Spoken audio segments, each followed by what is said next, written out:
Ok. Bonjour. Alors, bonjour Armande. Bonjour. On commence cette interview dans ma bibliothèque. Alors, qu'est-ce qu'on trouve dans votre bibliothèque, Armande? On trouve les strates de toute une vie, en fait. La bibliothèque adolescente, à laquelle je reviens souvent, parce que finalement, il y avait des questions.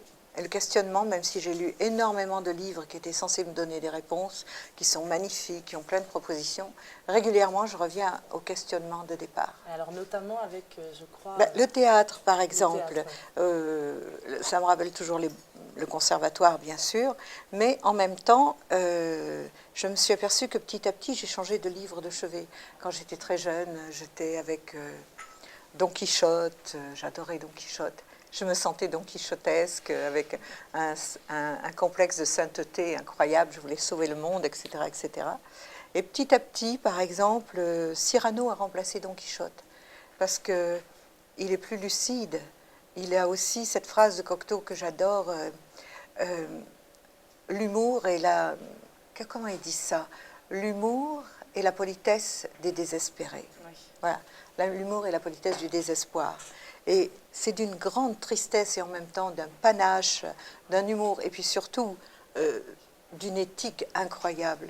Quand il parle au marquis, qu'il dit oh, « vous avez des rubans, vous êtes élégance à moi, c'est moralement que j'ai mes élégances ». Il y a des phrases comme ça, et toute sa vie, il le prouve. Et de Guiche, à la fin, a un sentiment de culpabilité, parce que lui, il a fait ce qu'il fallait, il s'est un petit peu trahi lui-même pour arriver à être... voilà, dans une bonne situation, il a joué le jeu de l'humanité, alors que lui, il a été assassiné parce qu'il ne l'a jamais joué, il est resté intègre, il s'est battu toute sa vie en disant ce qu'il pensait. Et il a été copié par des tas de gens qui se servaient, ce cher Molière qui avait écrit des choses, voilà, etc., etc. Et alors, justement, en parlant de Molière, il y a le Misanthrope. Alors, aussi. le Misanthrope, c'est extraordinaire, parce que quand on lit le Misanthrope, on se retrouve dans les soirées parisiennes. Avec les phrases, on dit de vous que machin, machin, mais j'ai pris votre défense. Et l'autre, et en même temps, il y a, ça c'est Molière.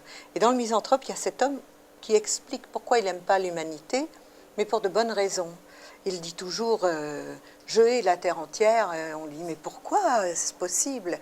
Mais parce que il y en a quelques-uns qui sont méchants et malfaisants, et les autres qui sont complaisants aux malfaisants. On rejoint De Guiche, etc., etc. Il dit aussi toutes ces femmes qui se retrouvent avec jeunes, belles, avec des messieurs vieux mais riches. Voilà, politiquement intéressant pour ces personnes. Ils disent, oui, c'est bien, mais on ne voit pas les cœurs. J'adore ce genre de phrase. On trouve complètement dans le Misanthrope. Oui, le Misanthrope, c'est extraordinaire. Extraordinaire pour ça. Et puis, un coup de cœur. Un coup de cœur pour un livre qui m'a confortée, comme j'ai joué dans Godspell. Dans Godspell, on laissait entendre que Judas était le meilleur ami de Jésus et qu'il lui obéissait, en fait. Et j'écris des livres en ce moment sur Sainte-Geneviève et plein de gens de cette époque.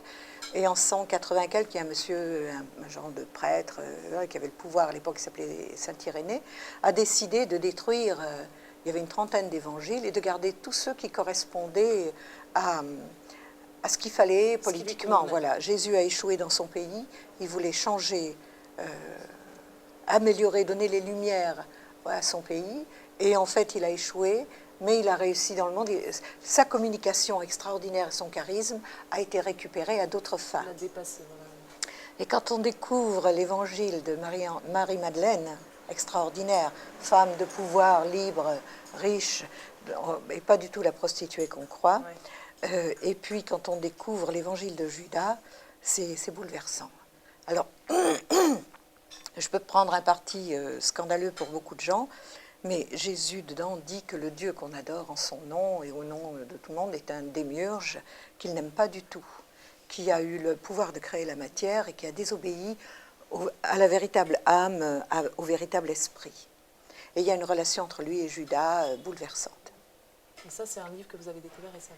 Oui, c'est récent, il est sorti récemment. Ils ont trouvé ce papier, ce document qui a été retrouvé en Égypte et que quelqu'un de vénal a gardé trop longtemps dans une boîte en carton, a voulu le vendre à des gens très chers. Alors beaucoup de gens sont venus, l'ont touché et ont détruit, l'ont abîmé dans des conditions épouvantables. C'est un crime contre un témoignage humain très important qui concerne un mythe très important, un mythe ou une réalité, un culte en tout cas.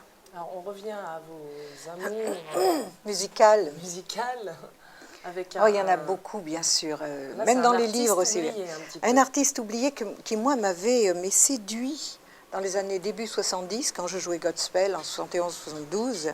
Il s'appelle Tim Buckley, et c'est le père de Jeff Buckley. Il était très mignon, et il avait une voix qui partait dans tous les sens, il improvisait, il était magnifique. Il y a des airs dedans, il y a une folie. Voilà. Et lui aussi est mort jeune, il n'était pas en sécurité avec lui-même. Donc il y a une sorte d'héritage dramatique. Suicidé, c'est ça? Je pense, oui. Quelque chose comme ça, en tout cas il s'est abîmé. Et ça, c'est un album qui est ressorti récemment ou... Oui, et on a fait, c'est un cadeau qu'on m'a fait parce que je n'ai plus les moyens d'écouter les vieux disques vinyles, donc là je retrouve tout. C'est merveilleux. Très bien, on arrive à la fin dans ma bibliothèque. Alors pour finir, je voulais savoir s'il y avait une personnalité autour de vous, une personne dont vous aimeriez découvrir la bibliothèque. Ah, il y en a plusieurs. C'est vrai que j'aime beaucoup Jean-Jacques Schul, par exemple, et tout ce qu'il a écrit. J'ai adoré son livre, surtout sa manière d'écrire, de changer les temps, sa ponctuation est d'une finesse. Sa ponctuation même est poésie parce que ça met une musique. D'ailleurs, il parle d'une chanteuse puisqu'il parle d'Ingrid Caven. Mais il y a aussi Dave qui est étonnant parce que d'abord c'est un ami de très longue date et ensuite il a l'air léger comme ça. Lui aussi, il a la politesse du désespoir. Il est tout le temps en train de rire et pourtant il dit « Ne me secouez pas trop, je suis un sac de larmes ». C'est une citation qui lui va très bien. Et il parle tout d'un coup d'un auteur, il cite des choses. Je sais qu'il lit beaucoup.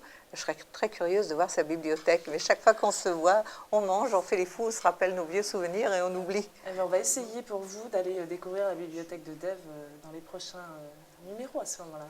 Oh, ce serait super. Merci beaucoup, Armande. Mais c'est moi qui vous remercie. À bientôt. À bientôt. C'est bon? C'est bon, il y a beaucoup de profils, pas beaucoup de faces, mais ça te va bien. En fait, tout est en face ici Oui. et après, il tourne autour. La majeure partie... Mais comme je m'adressais à elle, je suis quand même au profil. C'est très grave. Il est très bien. Il est très bien, ce profil. Vous pouvez enchaîner sur la séquence. Alors voilà, est-ce que ça vous dit qu'on fasse une séquence aussi pour...